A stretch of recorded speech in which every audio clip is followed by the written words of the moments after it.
Any more singing before we get started, Todd? Before the light hits my eyes. What the fuck? Vert. But the only one that seems to understand them is Henrik Lundqvist.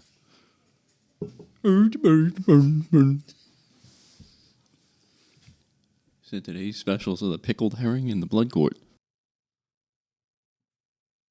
Damn. Just like literally hanging. Go ahead and screenshot and send it. Interesting. For research purposes. No, not this chick in the corner. No, you can crop her out. I really just need from the hips up. Take a seat, crack a cold, let the tales unfold. In the world of banter, where laughter's never old. Wasted wagons rolling on through the night. With each sip, the story takes flight.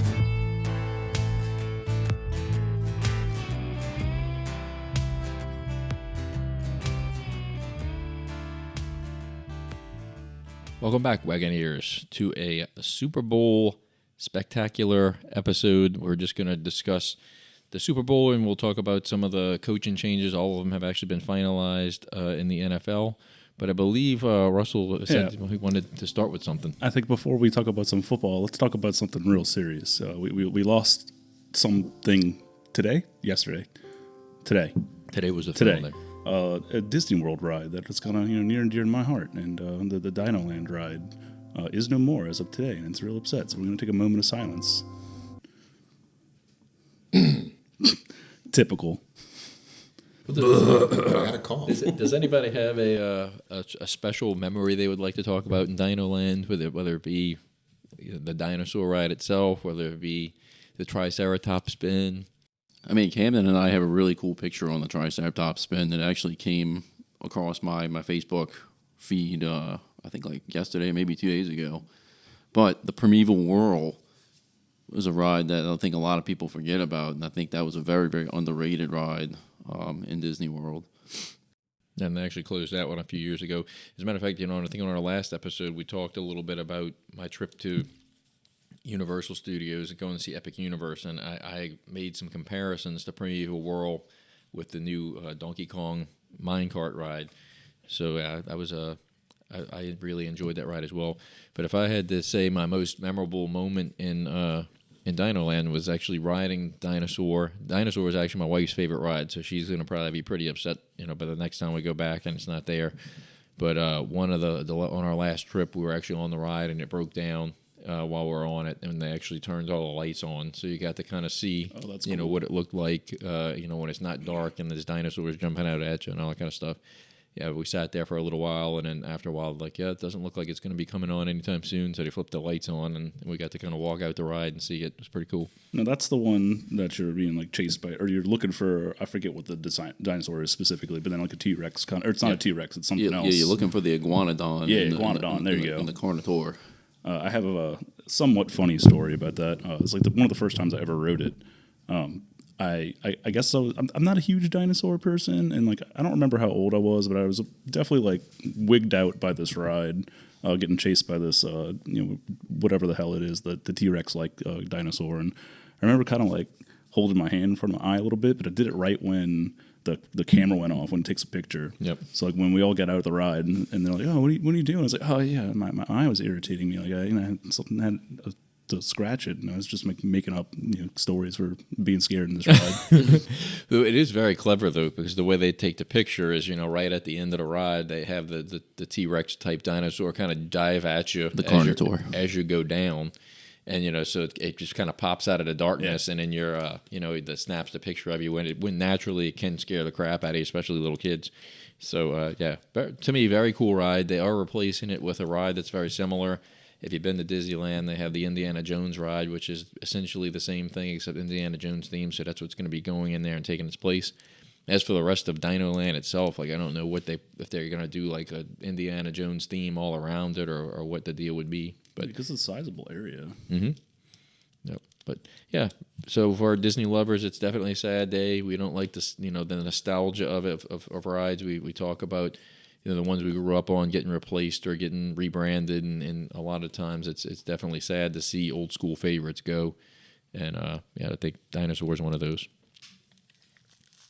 But moving on from Dinosaur, moving on from our moment of silence, we're going to jump into what we actually plan to really talk about today, and that's the upcoming Super Bowl, which is actually a week away from today, and that will be the Seattle Seahawks taking on the New England Patriots.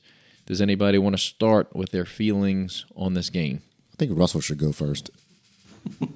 Russell's a little still dealing with emotions over there. We'll give him to Dinosaur. We'll give him time to regroup, collect himself, and then we'll let him go.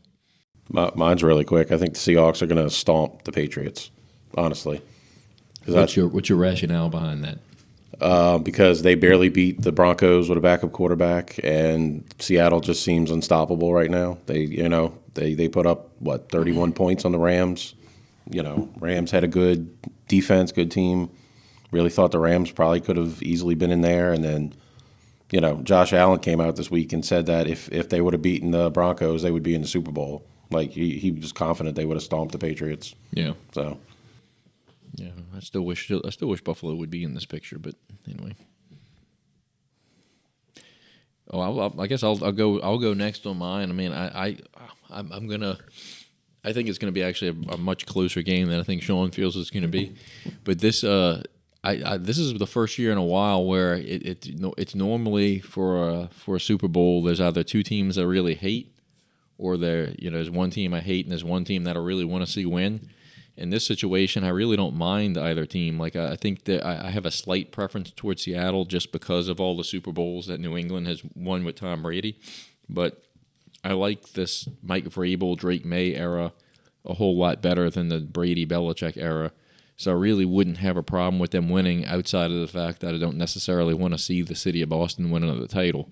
So I'm giving that slight lean towards the Seattle Seahawks, and plus I think Sam Darnold is just a really nice story right now. Just the idea of his career just kind of almost being given up on, and then he gets his shot as a backup last year with Minnesota, and J.J. McCarthy gets hurt, and he comes in and ends up saving the season for him really, and ended up signing that big contract with Seattle, and they look like geniuses for it, and Minnesota does not. So.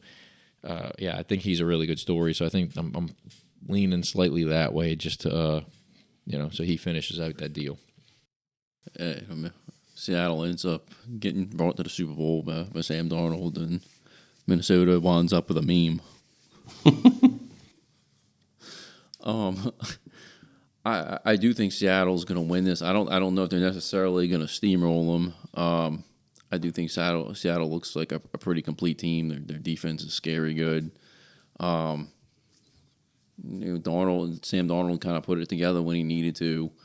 But look, the Patriots. I think when we were doing the predictions at the beginning of the year for the Saints season, I predicted the Saints to beat the Patriots. I didn't think the Patriots were going to be special at all. So I mean, they've went above and beyond, and exceeded my expectations.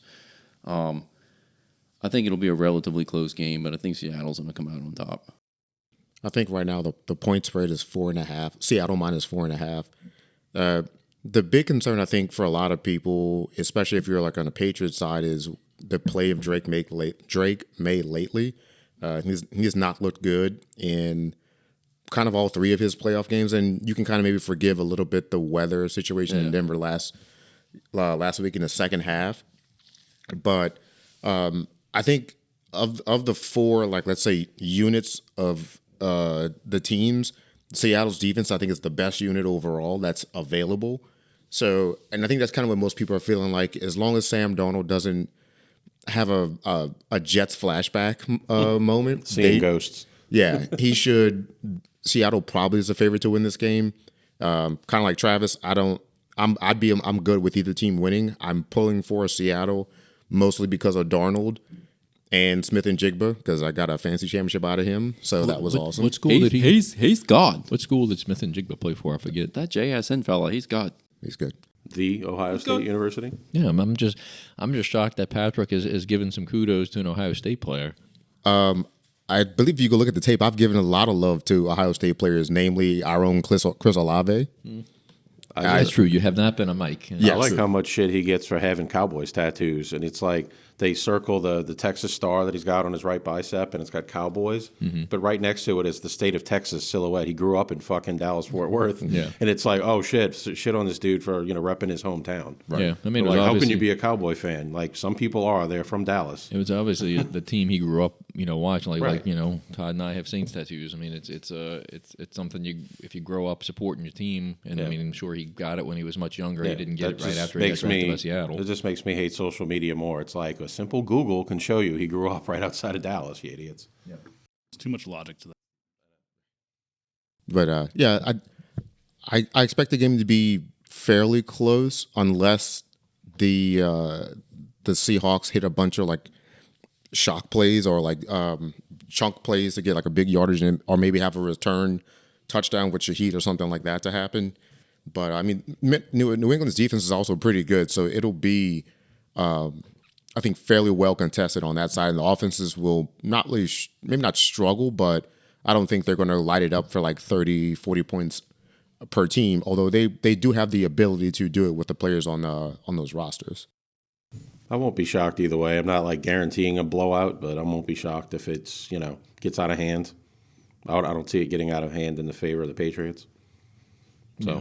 If they win, they would win like a tight game, probably like by 3 or less. The coaches are, I think these teams are fairly evenly matched in terms of if you go through like the checklist of what they do well or what they have on offense, defense, special teams, coaching. You could probably say a lot of the same thing about each team. Maybe Seattle's defense, I think, slightly better than New England's, but New England still has a very good defense, so. It'll kind of just be a chess match with the coaches and how they strategize out a game plan and what they want to do. I was encouraged for Seattle in the fact that in a big game like the NFC Championship game, Darnold played probably one of the best playoff games, maybe not even obviously of his career, but just in general with 340-something yards passing, 3 touchdowns, no interceptions, no fumbles. So, and that's been the opposite of Drake Maye, who's had 5 or 6 interceptions and maybe 3 or 4 fumbles in the 3 games that he's played. But he's also faced 3 of the 5 best defenses, and now he gets the final boss and the best defense in the league in Seattle. Yeah. So it'll be a very and if they go out and pull this off, I mean, you got to give all the credit to Vrabel and to Drake Maye and McDaniels, the coordinator, for what he's put together and what they've done in making that turnaround so quick too, because they were back-to-back 4-win years, and they flipped that really quick. Josh McDaniels has all 6 Patriot Super Bowl rings. Yep. Like he was an assistant way back when in their first Super Bowl. It's nuts. Yeah. Yeah. Again, I'll go back to it. I just think Darnold's been a really good story. He said he's paying dividends for him, and it was also kind of weird, when they signed him. We're like, okay, was he just like a flash in the pan? Is this going to be like a 1-year thing where he just fit like really well with Minnesota, and now he moves on to Seattle? Is he still going to make it work? And he did. And I think that it's just an overall good story, and I think I would love to see him finish it. Yeah, I mean, you wouldn't say he's a elite top 4 or 5 quarterback, but if for what he's done for the last 2 seasons, I think he's won 28 or 30 games in 2 years now, including the playoffs. You'll have to the general public will kind of have to stop the narrative of like him seeing ghosts. So say if he can, I think he's already washed that away. Yeah. Now it's just where does he fall in line with the Justin Herberts of the world, like Kyler Murray's, Dak Prescott, all these kind of quarterbacks that are not in like the elite top 3, 4, 5. Where does he kind of rank with that if he were to win the Super Bowl? And I get it. Right. You've had quarterbacks that are not very good or super talented win Super Bowls because of the strength of the rest of their team, like Trent Dilfer. Yeah. Or Joe Flacco. Right. But I think Darnold is much better than those 2 quarterbacks are, and has been a good enough driving force in helping them get to where they're going. Seattle, obviously, with his defense is incredible, so that plays a big part in it. One thing I would like to see is Kenneth Walker kind of finish off with another strong game, because it almost seemed like through the course of the year that he kind of got forgotten. It was like they moved on with Charbonnet kind of as their starter, and then all of a sudden Charbonnet gets hurt. They rule him out for the rest of the year, and then Kenneth Walker's back the main dog last week, last week. and he looked great. Yeah, he had 2 games ago, he had 3 touchdowns. So I would like to see him have a big Super Bowl as well. Yeah, it's I'm trying to think if there's any other storyline or thing that was kind of going. I think it's a pretty straightforward Super Bowl. There's like no real. I mean, other than like the Darnold piece and the Vrabel Drake Maye turning the franchise around. I think the other big thing is this: if the Patriots won, this would be another Super Bowl for Robert Kraft, who's going to get into the Hall of Fame. Bill Belichick will not be getting in on his first year. Which do you think he's rooting for the Patriots to win the Super Bowl? I think it's kind of outlandish that he didn't get in Yeah, I because mean- his numbers are so much better than so many other coaches in there. There obviously had to be some kind of bias among some of those voters because like there's no way that a coach who wins a Super Bowl, was it 7 or 8 times? I mean, and that he's not a first ballot Hall of Famer. That's just nuts. Yeah, he's got 6 as a head coach, 2 as an assistant, Nuts. or as a DC for the Giants. Yeah. So yeah, there was something fishy about that situation. I mean, do you think anything played into that and the fact that he might come back and coach?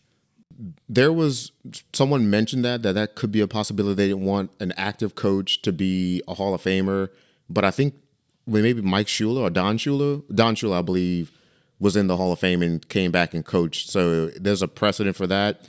I think what 1 or 2 people put their name out there who have votes, and I think they referenced the cheating being an issue or not on them for this, why they didn't write him as a first ballot because of the Spygate and the Deflategate. Yeah. But then, like, I think someone also mentioned, like, well, if you're going to apply that logic for him, do you do the same thing for Brady when he comes up? Because, I mean, how much influence did he have on Deflategate? I mean, Right. Or was that more so Brady? And I don't think Brady in those exact words said, are other people that are being considered going to be judged like he was, not really naming himself, but maybe kind of dance around the idea of like, well, if he's getting penalized for that the 2 cheating scandals, am I going to be, or are you going to do that to other people? And just where's the line of consistency, I guess, with regard to that? But yeah, it's 100% asinine. I don't think there's anyone that is not outraged that he didn't get in. Whether you like him or not, you have to respect the resume of the greatest coach in NFL history, bar none. I think he has 333 wins. Yeah, he might be second all time, I think, behind Shula. Yeah. But Super Bowl wins and how he did it with almost technically 2 different dynasties because they had that gap where they missed. And then hell, how many would he have if Eli Manning didn't go fucking berserk into a Super Bowl? I mean, it took him 10 years. They won in 04, and it took them until 2014 to win another one, and then win 3 more. Wes Welker didn't win a Super Bowl because of Eli Manning. Junior Seau didn't win a Super Bowl because of Eli Manning. No, that was Mario Manningham and David Tyree. No. Well, speaking of coaches and Bill Belichick not getting in the Hall of Fame, we had quite a number of the NFL coaching vacancies, and I think today the final one was filled. So all of these coaching vacancies are filled. So I have it pulled up on my phone right now, and we can kind of talk about this real quick as far as what we think about them. Of course, the Tennessee Titans hired Robert Saleh, the defensive coordinator from the 49ers. The Steelers pulled Mike McCarthy out of retirement or off the free agents list of coaches, I guess. The highly coveted John Harbaugh went to the Giants. Dolphins pulled the defensive coordinator from the Green Bay Packers, Jeff Hafley. Clint Kubiak was offensive coordinator of Seattle, correct? Yeah, so he's still coaching. On Sunday. He technically has an agreement that he would like to be and he should be the next coach for the Raiders once the Super Bowl's over. Yeah, he did the Kellen Moore thing, except sign now. You know, we had to wait till he won the Super Bowl and after the fact before he became our coach. Cleveland hires the offensive coordinator of the Baltimore Ravens, Todd Monken. Buffalo Bills promote in-house offensive coordinator Joe Brady to the head coach. If there was ever like a situation where that meme came into place, where the old guy is holding the 2 red flannel shirts, He opens a present and he's wearing That's the it. shirt that he's wearing, and he's like, yeah. Wait, who are you saying that is? Joe Brady. Oh yeah, you heard who they? They did that with Tomlin too. Tomlin and McCarthy too. You know who's filling in for OC, huh? Meaning who they hired for OC is a Pete Carmichael. Oh yeah, I saw that. Yeah. I mean, terrible. Brady was an assistant. It's funny. So Pete gets to finally step out of Peyton's shadow. He was probably more of Brady's mentor, so it's kind of like flip-flops. Brady's going to probably do the same thing, though. He's gonna call the plays, and Carmichael's just going to be standing there, just like Peyton did. Yeah, that's right, though. Pete Carmichael was still our offensive coordinator when Peyton left, right? Yeah, and that's why we were And so he bad. was garbage. Yeah, but Pete was our Not good, Bills. He was our OC when Brady was an assistant. Brady was like the quarterbacks or something coach before he went to LSU, and then Coach Burrow, in the infamous. But I mean, this may be a 2019. situation where it's just like Peyton and Carmichael, when Brady's calling the plays and Carmichael's just holding the wires No, or something. absolutely. Yeah. But like you said, the guy opening the shirt that he's wearing, it's you're basically doing the same thing you had last year. So I don't know. You don't promote an OC to head coach who was calling the plays and don't think he's not going to call the plays still. That's like Kellen Moore calling the plays and Nussmeier's just kind of there for show. I don't know. That felt like they didn't want to lose him, so they just like, well, let's just promote him to the head coach so we don't lose him, kind of thing. Right. I think they just really wanted Phillip Rivers, and when he pulled his name out the running, they were like, all right, let's just hire Brady. 3 more here. You get the Ravens hired the defensive coordinator from San Diego, Jesse Minter. Atlanta Falcons hire former Cleveland Browns head coach Kevin Stefanski, and I think the last one ended up being the Cardinals. I don't know if it's a done deal, but the Rams offensive coordinator Mike LaFleur. Yeah. He'll sign this week, promise to sign or something like that. So. Any relation to the Packers coach? Yes, that's his brother. So now we have a pair of brothers coaching in the league again. Oh, we got 2 Nazes. Is he as much of a Nas as his brother? I mean, we still have the Harbaughs, so He doesn't look as nosley as his brother, but it's there. There's something there. So no tech vests and fades. His brother did like a 180. Remember back in the day, he was he looked like he had the shirt tucked in with the khakis. Would wear glasses, and then now he thinks he's Mr. Handsome. Date Instagram models. Yeah, he's probably the biggest chode in the league. He might have gotten his first taste of Popeye's chicken and be like, "Damn, what is this?" It's called seasoning, sir. Try it sometimes. Something other than salt. I mean, I guess if you have that card, you should play it, right? Hey, that's the power of what a tight fade will do for you. You think he went to Sculpturez? They faded him up. I think Joe Brady did. But sport clips of these, I'm not sure if Sculpturez is still around, but there's definitely 2 of the guys from that place that have branched out, made their own. It's definitely sport clips now. I can tell because the name ends in a Z. Sculptures. It's like they got the buzzers on. Hey man, don't knock Sculpture. I've gotten a couple cuts from there before. No issue with that. Does anybody have? Why have you never shared that before? I'm pretty sure I have. Does anybody want to add anything on these coaching changes or what they feel about them? I think I don't guess I understand the Titans hire. I mean, in theory I understand that they got a CEO type to be their head coach in Saleh, and they paired him with Dayball. So that in theory is a good resume for your coaches or your coaching staff. The Pittsburgh one, I feel is probably the most uninspiring, and it's not that McCarthy's not a bad coach, but he also got 1 Super Bowl out of Aaron Rodgers. Yeah. So there's some level of like not maybe exactly Tomlin-esqueness going on. Incompetence, is that what you're looking for? I wouldn't even give him that. I don't think he's an incompetent coach. I think his offense might be a bit archaic, and he just did not get the best out of one of the best quarterbacks to ever play when he had him for 10 plus years. Is that pretty much solidifying Rodgers will come back for 1 more year at least because he wants to play with his old coach? That's a lot of the chatter is that Rodgers would come back for 1 more year, but who knows?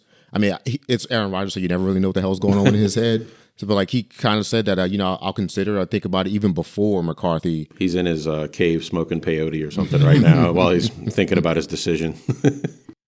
So like, I'm looking at these, and like to me, none of these are really that inspiring. Like of course, Harbaugh was a no-brainer. He was going to get hired by somebody. I think he just had the pick of the litter and chose the one he wanted. I would say the least inspiring of these for me would be the Browns hiring the offensive coordinator from the Ravens. The Ravens offense had their struggles up and down, I've heard this name before, Todd Monken, but like I don't know much about him. I know he's an older guy. Supposedly, he fought the Ravens coaching staff when they wanted to take Shador. He said, "No, I don't want him." And it's funny, now he's ended up coaching Shador anyway. So you would know him originally from Georgia. He was the offensive coordinator at Georgia with Kirby for a couple of years. Then he went to the Ravens to be their OC after they kicked out whoever was before him because it wasn't working. The good thing with Monken is the two best years Lamar had, and I think one of his MVPs is under Monken in his offense when he kind of retooled things even before Derrick Henry got there. So there's some promise in theory with Monken, but again, it's not going to matter, I guess, until they figure out their quarterback situation. And I'm looking at these, like I think this Mike LaFleur. I mean, obviously he's a young-looking guy. He was on a coach of a really good offense, so I think maybe he's earned it. I know Jesse Minter is a name that's been kind of kicked around for a little while. I'm kind of glad to see him getting his shot, even though I don't know if the Chargers defense was really that stellar for a couple of years. They were top 5. So, I mean, those are the right moves. That the Cardinals obviously need a boost on offense to put their weapons to use. Get Marvin Harrison's head out of his ass and get him. Yeah, and then defense. The Falcons are obviously going defense heavy and thinking the offense will work itself out. So where did the guy from that got the Miami job come from? He was a defensive coordinator for Green Bay, which is another kind of iffy one for me because even with Micah Parsons, I don't think the Green Bay defense was that good. Clint Kubiak, I think, obviously has earned his job from his time with Seattle, but I guess I still don't really like him from his shit job that he did here as ROC. So I don't know. His 2 games. We were high on life after the first 2 games. Well, I mean, it was just a whole debacle in general. Was he a bit handcuffed because of his quarterbacks? Maybe, and his head coach possibly, but anyway. Yeah, so anybody else have anything they want to add on these coaches? Not necessarily. I think it's, like I said, most of the hirings I don't feel are very inspiring. I get the logic behind some of them, but I don't know how many like super hot names were available for like standout coaches. So I guess, Pittsburgh probably feels the least impressive because you just don't know what you're going to get out of McCarthy because he's been out for a while. And are they going to be in the same 8, 9, 10 win limbo that they've been in every year where they're not good enough to win something. They're not bad enough to get a high draft pick to get a better quarterback or something like that. So that'll be interesting.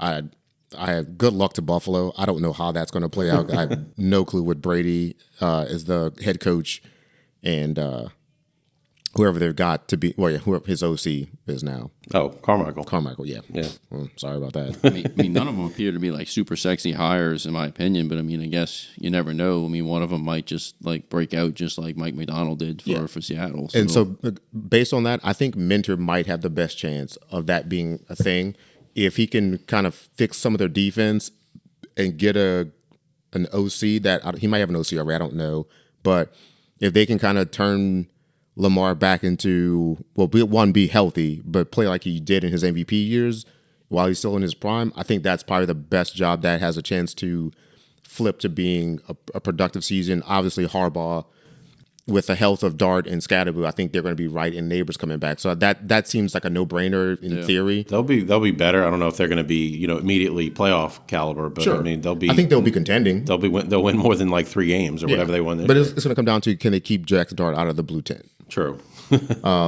It's not a head coach hire, but I think one of the more intriguing ones for me was Mike McDaniel going to be the OC for the Chargers, because I think he's going to probably be a good real revelation for Herbert in fixing their running game like he did with A-Chain to make that team, or at least offensively, more dynamic if he can keep his tackles healthy to protect Herbert.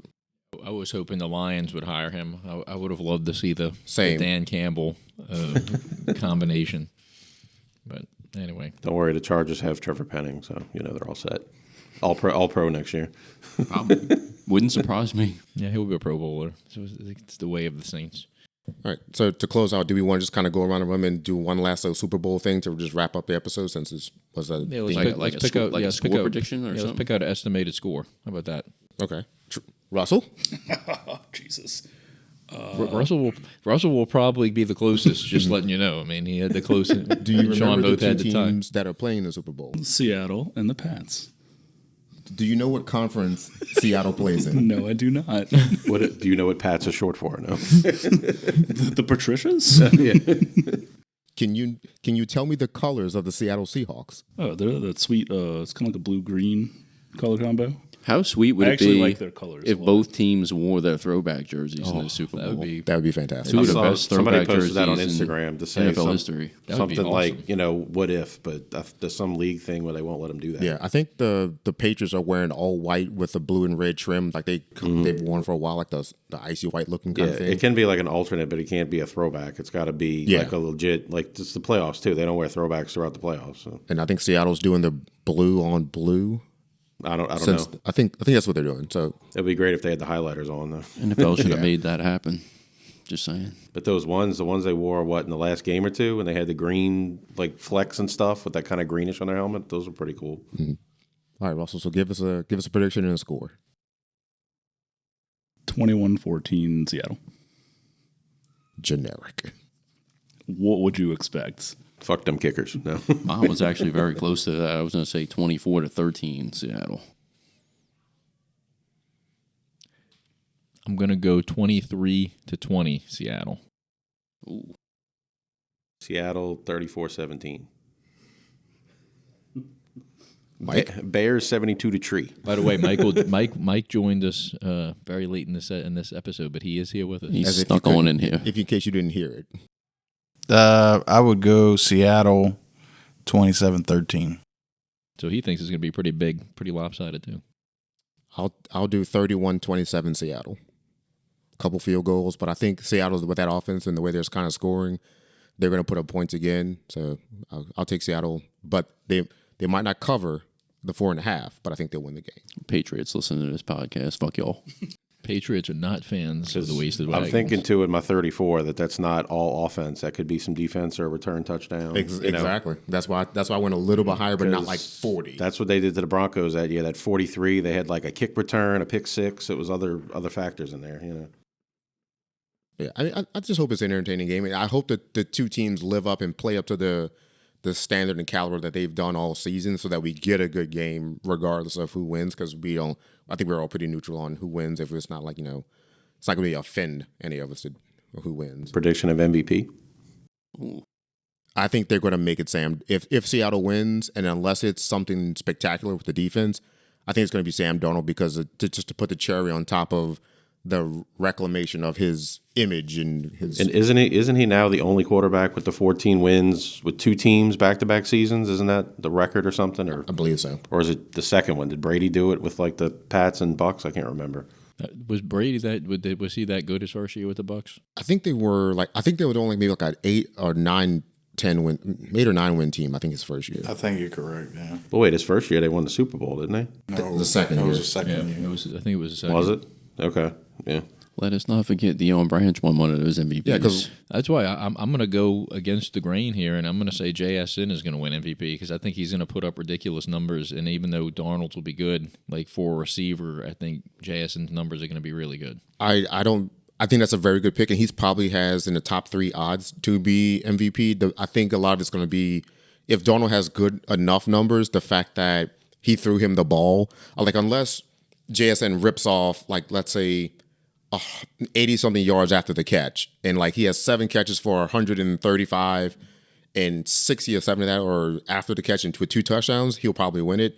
But if he's got 110 for 1 touchdown, I think they'll probably give to Darnold just because a little bit of a feel-good story, and most all the awards are quarterback awards that are like MVP and things like that. JSN will need 17 catches to win MVP probably. He might be able to do it with 7. But I could see him doing 160 and 2 touchdowns, Yeah. and then that may be doing it for him. I for sure think he'll be in the conversation along with Drake Maye and maybe whether you like him or not. I mean, Stephon Diggs could have a big game or something like that. I don't think it'd be a lesser known player like say Kayshon Boutte, although he could have a real big impact if he only just gets 1 bomb for a touchdown. I don't think that he's going to win it either way though. I mean, honestly, with the season that JSN had, I think he should probably win if he ultimately has a huge game. But the trend seems to go with quarterbacks winning the MVP. So I think if both Darnold and JSN have a big game, I think Darnold's going to get it. JSN, best receiver in football? It's arguably this season, yeah.